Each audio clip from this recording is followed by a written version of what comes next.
வச்சு போட்டு பொரியல் பண்ண போகிறேன். அதுக்கு கேபேஜ் நறுக்கி வச்சுருக்கேன். 3 வெங்காயம், ஒரு சின்ன தக்காளி பழம், கருவேப்பிலை எடுத்து வச்சுருக்கேன். பாக்கி கடுகு போட போகிறேன்.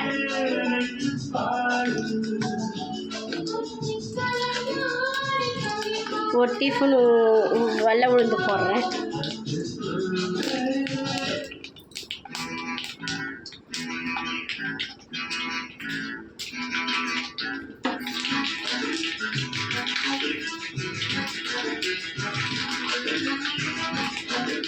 வெடிக்கிட்டு காமிக்கிறேன். அடுத்து வெங்காயம் போட போகிறேன். வெங்காயம் போட்டு காமிக்கிறேன். பாருங்கள், வெங்காயம் போட்டாச்சு.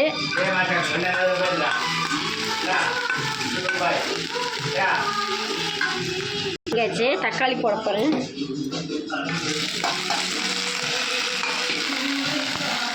தக்காளி போட்டு தக்காளி நல்லா வதங்கட்டும்.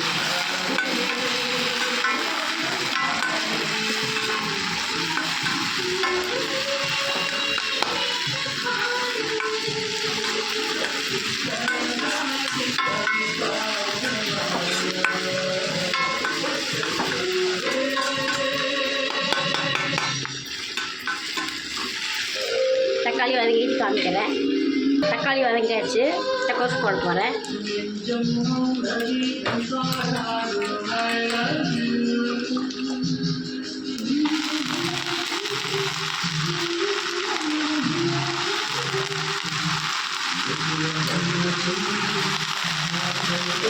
கேபேஜ் போயிட்டு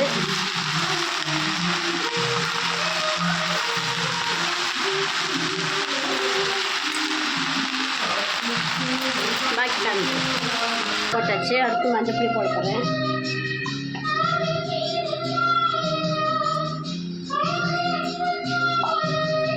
அடுத்து தனி மிளகாத்தூள் 1.5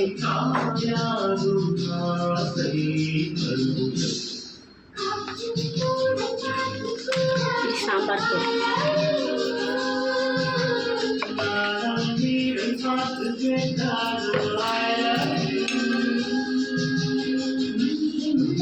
உப்பு தேவையான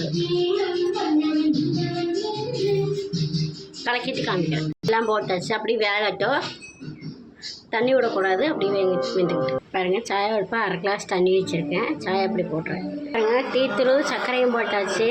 எங்கள் ஆத்துக்கார் டீ கட்டை போட போகிறேன். நல்லா கொதிக்க பாருங்க. பால் ஊற்ற போகிறேன் கிளாஸில். காய்ச்சின பால் இதில் 1 கிளாஸ் பால் ஊற்ற போகிறேன். நல்லா கொதிக்கிட்டோம். கொதிச்சதுக்கப்புறம் காமிக்கிறேன். சாயை வச்சாச்சு. பொரியல் ரெடி. தேங்காய் பூ போட போகிறேன்.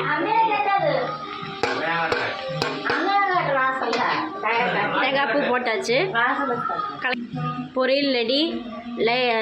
லைக் பண்ணுங்கள், ஷேர் பண்ணுங்கள். இந்த வீடியோ பிடிச்சிருந்தா கமெண்ட் பண்ணுங்கள், கீழே மெசேஜ் பண்ணுங்கள்.